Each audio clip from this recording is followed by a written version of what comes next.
Hi YouTube, VidHead85 here, and I got some recent interesting news here that talked about some mailers being sent out to individuals. Currently, Grisanti's district, Saland, Alisi, and Alisi is planning to retire, and McDonald, those three have primary challenges. And it wouldn't surprise me if Nam had gotten especially behind a lot of these other candidates.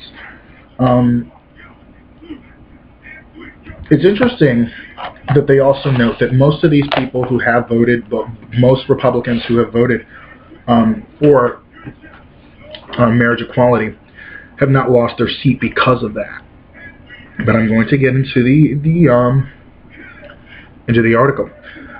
An NSFW, not safe for work mailer targeting Mark Grisanti represents only some of the homophobic output from opponents of New York State senators who supported marriage equality. This is one of the pictures. Probably won't be able to see it because it's so light. But either way, it has how far will a politician go to get into your pants? For his gay marriage vote, Mark Grisanti received over $750,000. Sometimes they're political whores, and it basically shows one guy about to go down on another. Anti-gay Grisanti mailer. See some of the mailers below in the article that they give. A pornographic would-be campaign mailer of mysterious origin represents the latest in series of anti-gay attacks against the New York State New York State Republican senators who voted for the marriage equality bill and are seeking re-election in contests considered crucial to the growing national momentum of the issue. Politico first reported on the piece circulated by email that accuses Mark Grisanti of being a political whore for accepting over $750,000 in contributions from marriage equality advocates. Yeah, but they can be a political whore for Nam and take about $2 million. The mailer says, how far will a politician go to get in your pants? And says, make sure your son, SIC says, thank you, Mark Grisanti, in a suggestion of reciprocation. No one in the Buffalo district represented by Grisanti has reported receiving this piece by land mail, but the email piece says it was paid for by the Committee to Save the Erie County Republican Party. BuzzFeed, which posted the graphic mailer, identified the sole member of the committee as Matthew Ricciazzi. I can't say that name without wanting to throw up. A failed mayoral local candidate. The images used in the mailer were attributed to gay porn studio Corbin Fisher. Ricciazzi has not responded to requests for comment, but Buffalo insiders contacted by the advocate described him as a young attention seeker with a reputation for holding political grudges. He is identified as gay and was involved with a previous Grisanti campaign, but he was let go because of erratic behavior. The dismissal angered Ricciazzi. I consider him less stable, said longtime gay rights activist Kitty Lambert Rudd. I consider him not a particularly viable person whose information I would want to lean on or listen to.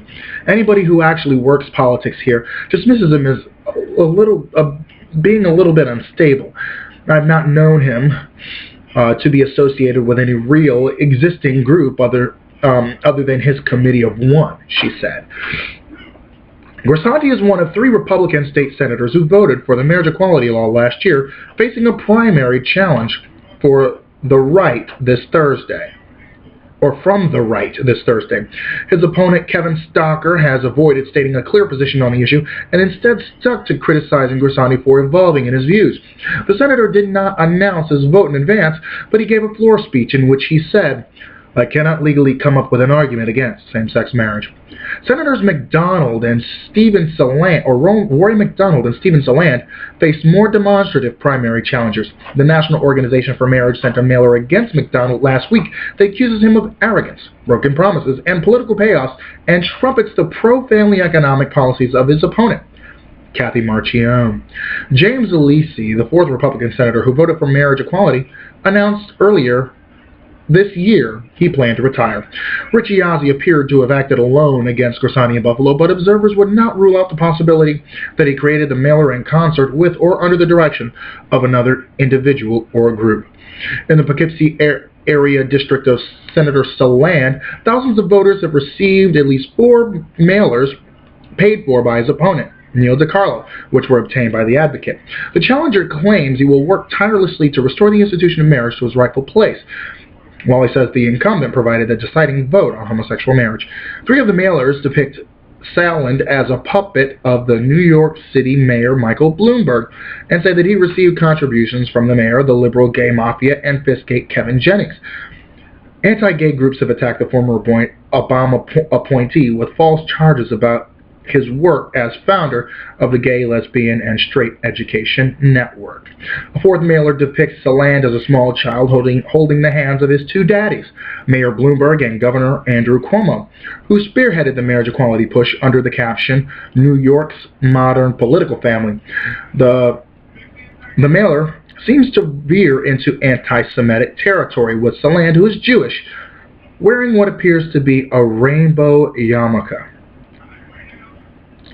Advocates have prioritized the races in New York because of the signal the senator's fates will send to other lawmakers across the country.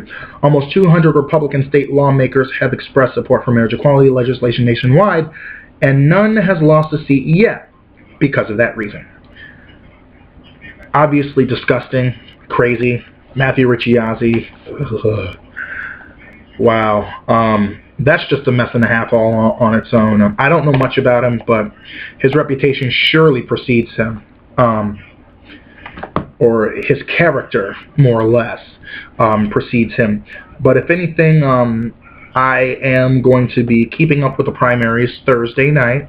I'm unable to vote in the primaries, but I will be after the general election because I switched to conservative. As a part of a project, and I'm really glad about it. We got almost 300 people registered, and that was really nice. If anything, I'm hoping Chuck Swanwick gets knocked off the ballot, because that could definitely help, or knocked off the Democratic in the Democratic primary, because that would definitely help Senator Grisanti win the race. I am honestly hoping that Betty Jean Grant comes forth in the Senate race for New York 63, because I would definitely I have to break rank with some of my friends who I respect greatly, but I would have to respectfully disagree. I would have to say that I will go with Team Betty Jean on this one. Many people will in fact vote for Tim Kennedy because he is an ally, and he is a co-sponsor for Genda, which is kind of why I feel a little bit bad about it. But after hearing a piece of information that I'm going to fact check, I will most definitely reconsider if the piece of information I found out about Tim Kennedy was wrong. But either way, I will be really looking at the primary, and I think Betty Jean actually has a shot to become legislator of the 63rd District. The only thing I'm wondering is, if we lost 2 seats in the House of Representatives, how are we gaining another district? That kind of makes me wonder, because if we lost a lot of population, that makes me think about that. So anyway, YouTube, I will definitely see you later. Have a great day.